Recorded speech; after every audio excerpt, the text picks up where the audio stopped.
Hey, what's up, everybody? This is Comedian Token. I am your host for Lateral Grip. Wow, that looks like it's way off, but we're just gonna let it be. Anyway, we're gonna talk everything's Rockingham. That really does look sideways, but oh well. Anyway, we're gonna talk everything Rockingham. But first, we are gonna go into some storylines, some important storylines for the week. So Daniel Dye, as we know, Daniel Dye made some comments nobody liked. Everybody got offended. NASCAR said we can't have that. NASCAR suspended him indefinitely. He lost his sponsor. He lost his ride. Well, NASCAR has reinstated Daniel Dye as of this week. However, at the same time they did that, Daniel Dye resigned from Dodge Ram Racing, essentially. So yeah, so once again, we're still in the whole situation of probably not going to see Daniel Dye anytime soon. That's a bummer for him. Hopefully he's got some money set aside somewhere. Maybe he can pick up a ride by that. Yeah, I mean, he's a great race car driver. There was no question about that. From a talent standpoint, he seemed like he was pretty solid. So that's a bummer. But on the other side of that news is Corey LaJoy. Now, if you remember right, I talked about Corey LaJoy. He was probably going to end up taking that ride for the rest of the season and for the future, not the future of Ram Racing, but probably for the rest of the season. I said they put him in the 25 for Darlington. So there was pretty much no doubt in my mind. Was Darlington right? Yeah. There was pretty much no doubt in my mind that that he was going to end up being in that ride.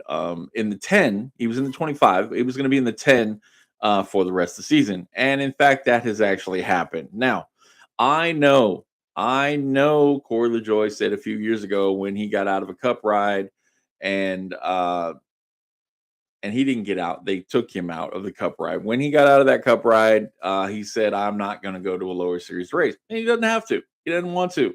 That wasn't his goal. His goal was not to race truck series. His goal was not to race Xfinity O'Reilly's, whatever you want to call it. His goal was to race cup. And when he wasn't racing cup anymore, he said, you know what? I can sit back. I've done some good things.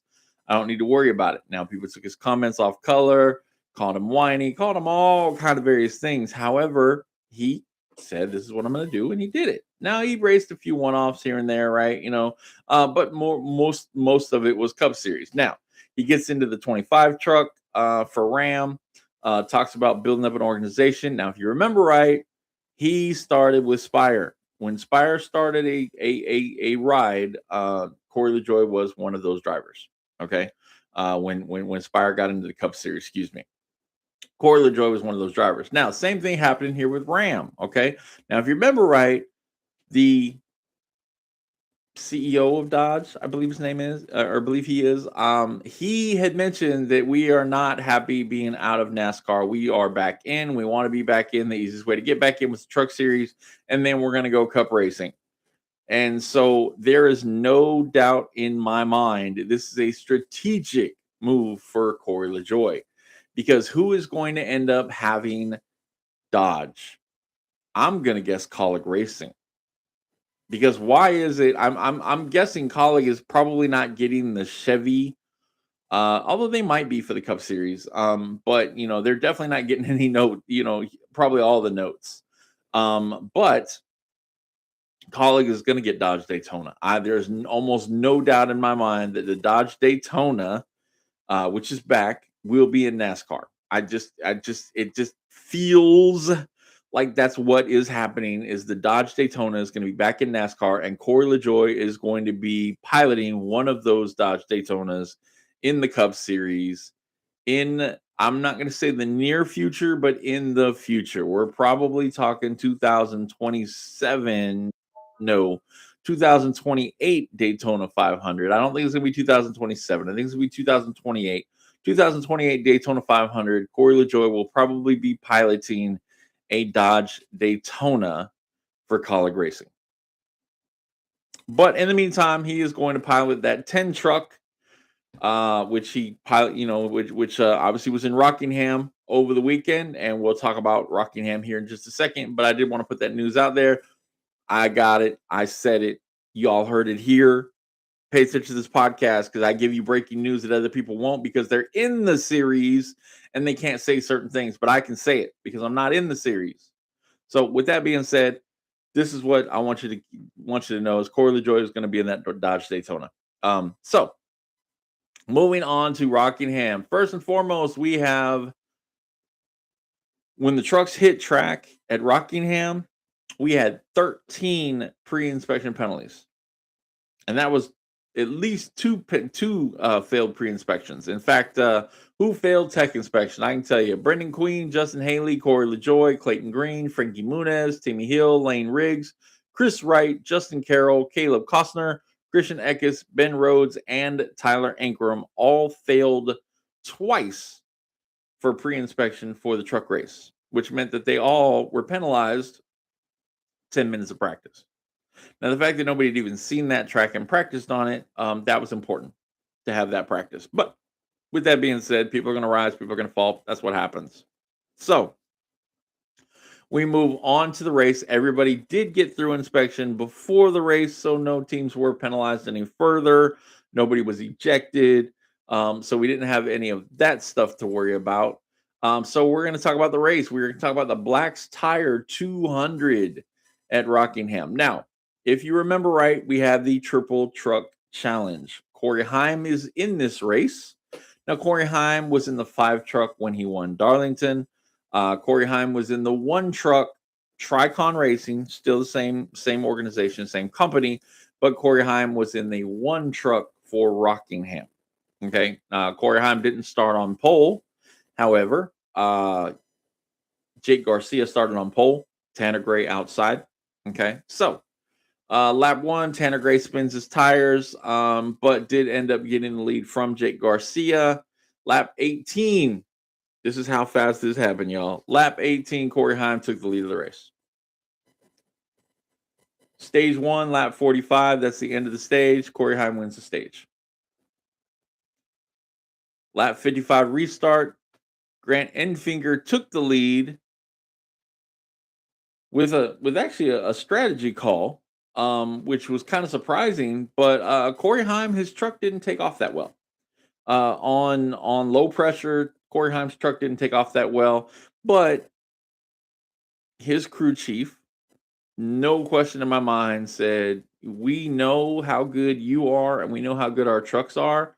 We don't need you to win every lap. We just need you to win the laps that count." So nobody was concerned about Corey Heim not taking off good. I certainly wasn't. I was like, this truck is going to be fast when those pressures come up, and it's going to stay fast because the pressures won't, the pressures won't exceed what a lot of other trucks will probably be running at the time. So, Grant Enfinger does jump to the lead. Corey Heim retakes it on lap 58. So 3 laps later, it only took 3 laps for Corey Heim to get that lead back. Lap 60, there was a caution. Adam Andretti, man, he hit the wall hard. And that ended his day. It looked like it was an all by himself type of incident. It didn't look like it. It just looked like the truck went around on him, and he ended up taking out the wall. But that was unfortunate. Now, lap 90 is the end of stage 2. Corey Heim wins the stage. Pretty simple stuff right there. Corey Heim was very dominant. Okay, so lap 168, our 4th caution of the day, including this two stage breaks essentially, right?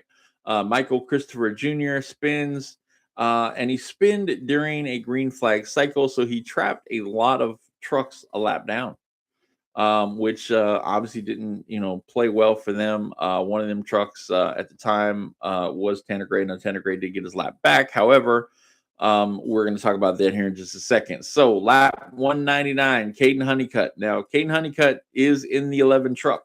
Remember, that is the same truck that Corey Heim was in all last year that he won 11 races with and the championship. Caden Honeycutt is in that truck full-time this year. His teammate is Tanner Gray. So Tanner Gray is in the 15 truck. Now his teammate also for this race is Corey Heim in the 1 truck. So Corey Heim is having an issue. Feels like he's got a tire going down. This is very unfortunate. Remember, you got to finish these races. It's hard to win. I don't care what series you're in. It's hard to win if everything doesn't come together. But Corey Haim, somehow or another, he is losing time, and I mean, he is losing time like crazy. I'm watching the clocks, the stopwatch, and I mean, Caden is catching him fast, and so there's a problem. However, when Caden gets to him, there's a lot of lap traffic, including his teammate. Now, his teammate Tanner Gray did have a new spotter for this particular race. Whether it was Easter commitments or whatever it was, he did have a new spotter for this race, and the new spotter may have not wanted to ruffle any feathers, you would say, with the driver, with maybe even going forward. So he obviously he did tell him, hey man, the leaders are coming, try to not be the storyline, right? That kind of thing.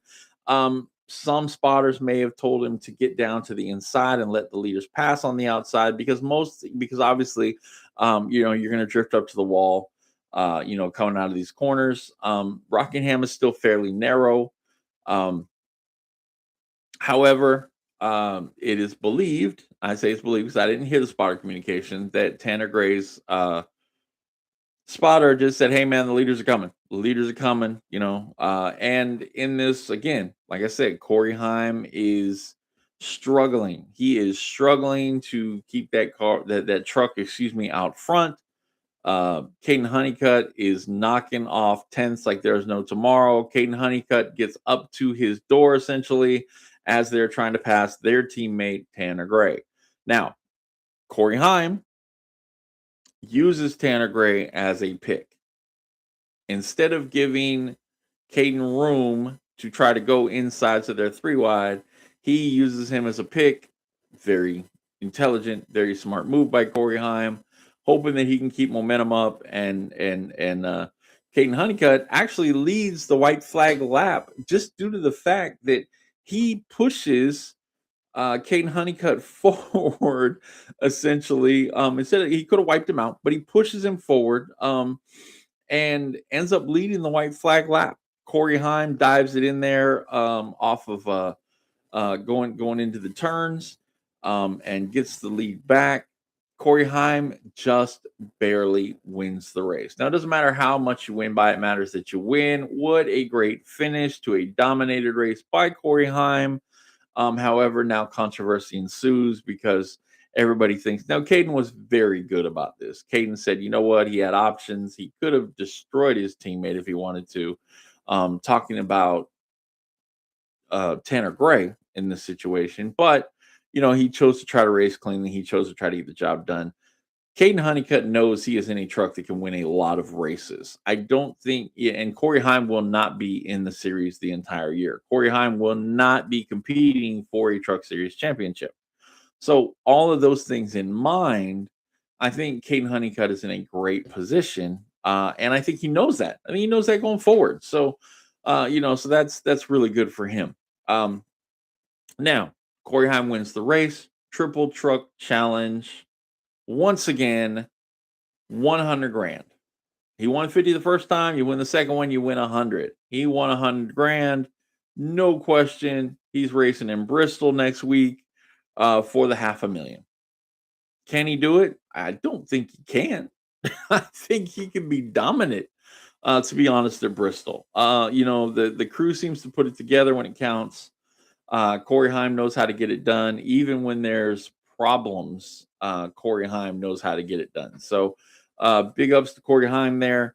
Yes, I know he's not in a full time ride. Yes, I know everybody feels like he should be in a full time ride, and he will be.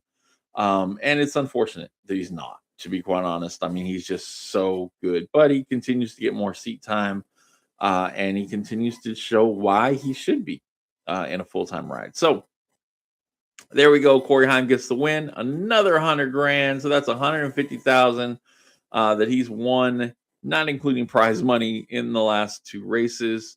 Now we do have some controversy here. Post race, points leader at the time was Chandler Smith. Now he originally finished fourth in the race. However, he got penalized for his truck failing post race inspection because of the rear body height requirements that they have in the truck series. And that was a disqualification. Now, Here's a couple of things to keep in mind. Triple truck challenge. Top 4 trucks going into the race next week have the opportunity to win the triple truck challenge. Corey Heim does not need to win the race. Corey Heim just needs to be ahead of the top 4 that finished last week in Rockingham. Similar to the championship, basically. Similar to what the championship was. It's just the top 4 drivers, one race to figure out who's going to lead them all. If Corey Heim finishes 15th, but the others have problems and finish worse than that, Corey Heim still wins $500,000. So that gives a lot more confidence, honestly, to Corey Heim in that respect. Now, who's going to be in that triple chuck challenge next week is going to be Corey Heim, Caden Honeycutt, Lane Riggs, and by virtue of disqualification, Stuart Friesen jumps in the 4th position where he was 5th, and he wouldn't have been, but because of the disqualification for Chandler Smith, he's now in the 4th position. Now, going into our top 10 for the race, for who finished in that race, we have Corey Heim, Caden Honeycutt, Lane Riggs, I already said Stuart Friesen. Grant Enfinger finishes 5th. 6th, Tyler Ankrum. 7th, we talked about him. He has now given Ram their best finish thus far, being back in the series for Colleague. And an 7th place finish. He finished 7th. Corey LaJoy finished 7th. He was 8th prior to the disqualification. Corey LaJoy takes the 7th place finish for Ram, the best finish for Ram thus far for Colleague Racing. And once again, I will say it, Corey LaJoy will be in the Dodge Daytona in the Cup Series. Okay, 8th place, Ty Majeski. 9th place, Jake Garcia. And 10th place was Cole Butcher for Thor Sport. Now, Cole Butcher, man, he has been doing well. He has been consistent. He has been getting it up there. Congratulations on that. Now, the crazy part about all this stuff is it doesn't matter because Corey Heim technically isn't eligible for the points championship in the Truck Series. But by virtue of Chandler Smith's disqualification, that brought Chandler Smith down to 4th in points. And that means that now Corey Heim and Caden Honeycutt are tied at the top with 190 points apiece. But because Corey Heim has 2 wins, he is the points leader, even though it really doesn't matter because he's not doing he's not doing the full season. So there you go. So again, they go to Bristol next week. $500,000 on the line for Corey Heim. The other 3 guys can only win 50 grand. So that is a big change in purse essentially for those 4 drivers. But will I be rooting for Corey Heim? Absolutely. I want to see it. I want to see him win the $500,000. I think that'd be super cool. So I'll definitely be watching. I'll definitely be excited to see it, and we'll see where that goes from there. Corey LaJoy is very good at Bristol. He's shown that Ram has good trucks now. So I believe Corey LaJoy will be very good in this race. I'm sure there's going to be some notable NASCAR drivers or Cup drivers in this race. So I'm excited to see who those will be as well. Probably Carson Hocevar in this race. So we'll see that. Okay, now we are going to move on to the O'Reilly's race, which was also at Rockingham. Again, there's no Cup Series this week. Cup Series Easter weekend. They decided to give the Cup Series the weekend off, the Easter off again, which they should. So I'm happy about that, and that's great. So we're gonna move on to that O'Reilly Series North Carolina Education Lottery 250 at Rockingham Speedway. This was on April 4th. First caution. Well, first off, Cletus McFarland is in this race. Okay, we all know this. Cletus McFarland is in this race, and it is his debut in the O'Reilly Series 33. Richard Childress Racing. We know these cars are really, really good. But again, we also know that Cletus has an agenda. His job is not to win the race, not even to get top 10. His job is to keep the car clean and show that he is able to race and race effectively without being the storyline, even though he will be the storyline because he's got 5 million followers. I think it's like 4.9, but by now it's probably 5 followers on YouTube, as well as other platforms and so on and so forth. So lap 3, this was not a caution, but it was a lot of news. Remember, lap 3 in the truck race, Cletus McFarland spun in the Daytona race for the Truck Series and destroyed his truck and was out of the race. We almost had a repeat of that. Now, Rockingham's a little different type of track, obviously a lot of different type of track, excuse me, but lap 3, Cletus McFarland, it could have been game over. He makes it 3 wide going into the corner. Now, later on, he would say he had a run. He put it up in there, and then he said, "Oh no!" And his car control, by the way, he has excellent car control because his car control, he saved that car. Nobody else was in an accident in that situation. Didn't even go yellow, and he kept it almost on the lead lap. At that point, I mean, he was a little slower there, but he had to regroup, as they would say, change of shorts probably. But he kept it from being a caution. So there you go. Good job there, Cletus. That was a big ups as far as that goes. Lap 49 was the first caution for a spin by Blake Lothian. He spun in turns 1 and 2. Lap 60 was the stage break. Corey Day wins the first stage. Now, again, talking about Corey Day. Corey Day had his first career pole here at Rockingham. Corey Day swept the stages. He won the first stage. He won the second stage. Corey Day was strong in this race. That car looked really, really good. Now, lap 60, we already talked about that. Lap 94, Jeremy Clements. Holy smokes, Jeremy, what is going on, man? He spun from ninth place to bring out the yellow. Jeremy has fast cars. I almost want to say to Jeremy the same thing I was saying to Corey is that, man, because it seemed like he spun out on his own on this one. Let the car give you what it's going to give you. Because I feel like you used to be able to just get what you needed out of the car, having an okay car and not destroy the car. I need you to do that in a fast car. And I think you'll be just fine. I think if you can do that, I think you'll be just fine. But you have had a really tough start to this season with good cars. And so I think you've got to, Jeremy, you've got to take a step back and you've got to just say, let me get what the car will give me and let's just make it better. And I think you'll be just fine with that. Lap 120, once again, that was the second break. I'm sorry, the second stage in. Corey Day wins that stage. Corey Day looked like he was dominating this race. Lap 165, Anthony Alfredo had a right front tire failure and he spun out. Lap 177. Now this was a little different. And Jeremy Clemens, once again, he spins again, but this time he had contact with Ryan Sieg. Now this could have been some prior stuff here, but he was on the outside of Ryan Sieg at the time. Ryan Sieg kind of moved up the track a little bit, and it just Jeremy Clemens didn't have anywhere to go, and he ends up kind of collecting and spinning out there. Lap 205. This was the solo. Now, Cletus was on the apron. Cletus was all over the place. Cletus was several laps down. But Cletus wasn't really the news. However, lap 205, he did have a solo spin, which brought out the caution. And so that was our caution that kind of set up the final stretch of the race there. Now, in the final stretch of the race, William Sawalich, who was in the mix, he wasn't really a factor all day. He was just in the mix. They make a strategy call. William Sawalich has been fast, and he gets up there and he ends up taking the lead and he drives away. Now his teammate Brandon Jones ends up getting second place, and he's trying to catch him, but William Sawalich gets his first win. Congratulations to William Sawalich. Now,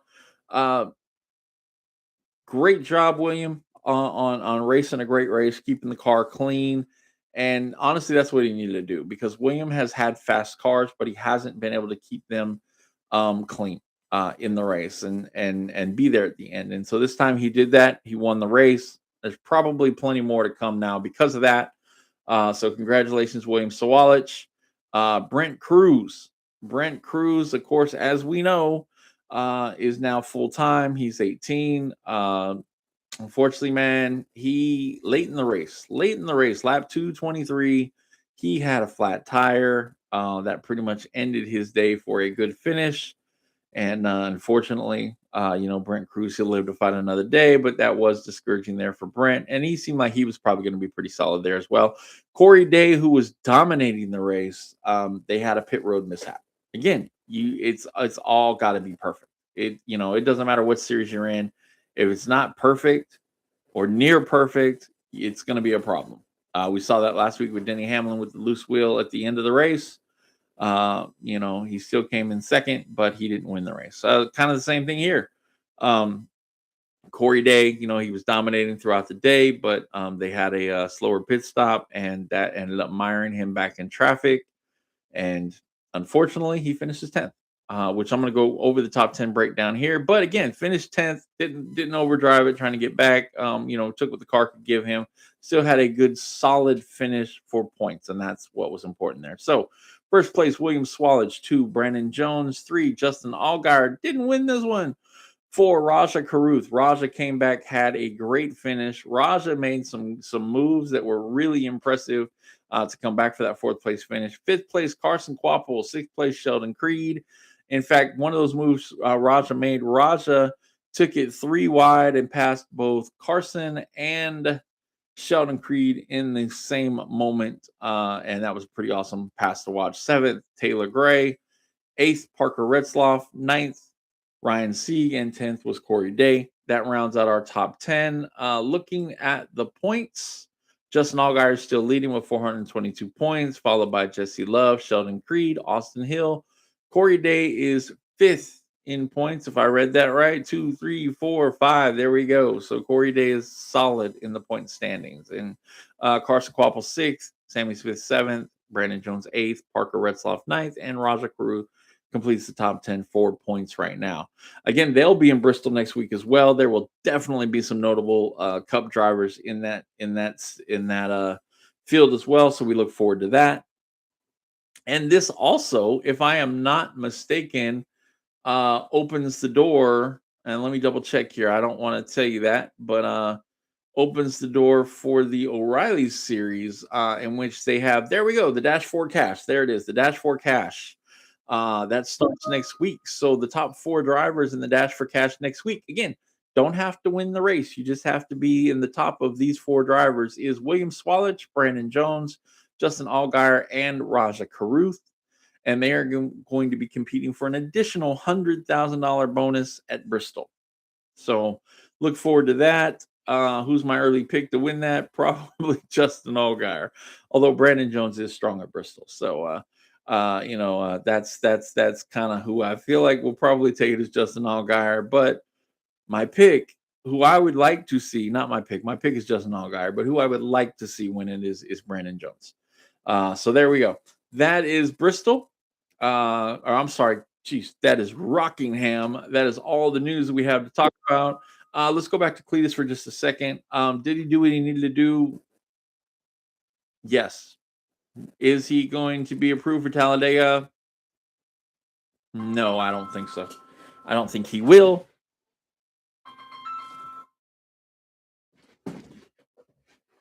Forgot I didn't put my phone on vibrate, y'all. All right. I don't think he will be approved for Talladega. I think he has to. I think they're going to make him race Kansas. I think they're going to make him race Kansas, and they're going to see where he's at that point. I don't think they're just going to give him an immediate approval for Talladega. Now, the skeptics in this situation, the 33 car is probably a top 5 car, Richard Childress Racing, and it finished 6 laps down in 32nd. But again, Cletus didn't need to win the race. Cletus just needed to be clean. Cletus needed to, and Cletus was going to get TV time no matter what because he's Cletus McFarland and he has 5 million followers, and he's also got a live stream going at the same time. So, the sponsors weren't going to be concerned about what Cletus did. They were more concerned about what Cletus can do for the future. So, with that being said, hey man, good job, great car control. You didn't destroy anybody else's day. In fact, actually, you had a near miss. I forgot about that. The first caution at lap 49, in which let's see, what was that guy's name? Blake Lothian spins. Cletus McFarland nearly hit him Now again, Cletus was, no fault of Cletus in this situation. Blake Lothing is towards the back anyway, and so was Cletus. But and Cletus had collected his car and was trying to get back up in the mix. But when Blake spins, Cletus has to make actions to avoid him and nearly misses him. I mean, it was very, very close to honestly destroying Cletus's day in that lap as well. So, good job, Cletus, as far as keeping the car clean. Obviously, get more experience. You got to do that, but the only way to do that is to race. And that's what you're doing. So congratulations on that. With all that being said, guys, I don't have anything else for Rockingham. I don't have anything else for the news to talk about. um, I will see you all next time. Let's talk about Bristol. We'll be excited about it. Who's going to win Bristol in the Cup side? Man. Now y'all know my driver's Kyle Busch, and he's just struggling. I don't know. I don't know what to say about Kyle. At this point, I mean, is it the car? Is it him? It's just very, very tough because he's so frustrated right now that even if they give him a great car, would it still be good enough? Is the question. But along that line, who's going to be great at Bristol? I mean, we're talking Kyle Larson, we're talking Denny Hamlin, Ryan Blaney. Look at those top three, right? But then we have 2311 in there. We've got Bubba Wallace, we've got Tyler Reddick. We know they're both fast there. I will go ahead and jump out right now, and I will say Kyle Larson wins this race. That's what I'm going with. I'm going with Kyle Larson, the 5 car. That's who I'm picking to win the race. Now my sentimental pick is obviously Kyle Busch. I'm a Kyle Busch fan, but it's the cars haven't been there. I would love for it to be there. Kyle is fantastic at Bristol, but he just hasn't been in equipment that he can win with. I would love to see Kyle in the O'Reilly series at Bristol. But I don't. We're not doing O'Reilly no more. We're trying to let everybody else catch up at this point. And I say we as in Kyle Busch. But anyway, with that being said, guys, once again, stay smooth, stay fast, keep that foot on the pedal. This is Comedian Token for Lateral Grip, and I'll see you next time.